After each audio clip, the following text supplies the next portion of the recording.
Hey guys, this is Sohinky from Mahalo Games, and we're going to be taking a quick look at what's new with Shadowfang Keep in World of Warcraft Cataclysm. So, right off the bat here, there's two quests for this instance. I believe it's one class quest. I will be doing the priest quest because I am playing a priest.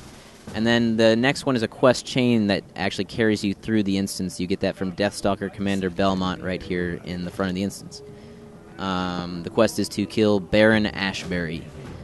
You'll walk in right over here, and you'll see right away all the mobs are different. You have these corpse eaters and these frantic geists.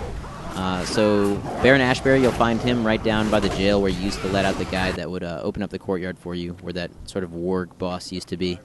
So you take him out, and you'll get the next quest, which will be to kill Baron Silverlane and Commander Springvale.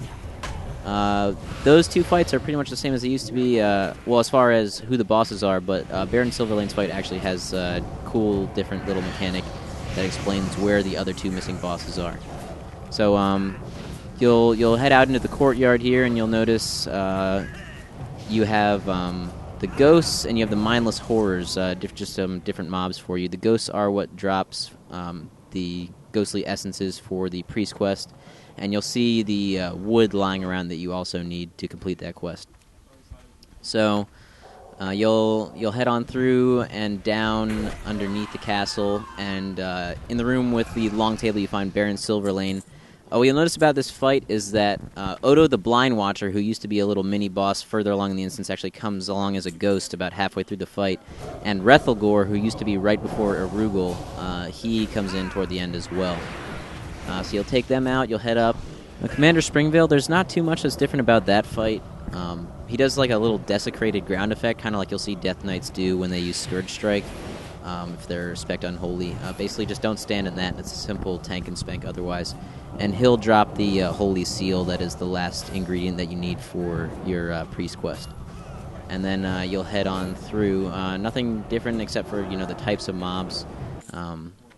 You'll see these gargoyles. These are noteworthy. These stone gargoyles that come to life when you're running along the ramparts up here. And then, of course, after you are done with Baron Silverlane and Commander Springvale, you got the quest to kill Lord Walden. He will be in the room where that Voidwalker the Voidwalkers used to come out after you killed the warg boss. Up where Rethelgor used to be, you just have regular mobs, these things called Spite Bone Flayers, pretty easy to kill. And then right here through the final door where Erugel used to be is Lord Godfrey. Now, it's worth explaining the strategy for this fight because enough people mess it up. So basically there's only two things that you really have to worry about on this fight. First, you have his ads that you'll see him spawn right here. And you're going to want your healer to stay up above for the fight, because most likely the healer is going to pull aggro. I mean, not necessarily if you have a good tank, but the healer can pull aggro pretty easy. And you want time for your DPS to DPS down the ads if that does happen. And they move pretty slowly, so once the ads spawn, you just want your DPS to kill them real quick. You can AoE, you could have a hunter, single target, whatever, but they're pretty easy to take down.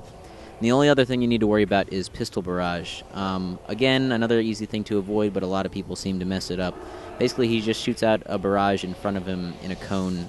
Really, if the DPS is DPSing from behind like they should be, the only person getting hit by this will be the tank, and he can just kind of step out of the way, so he'll only get hit by it initially.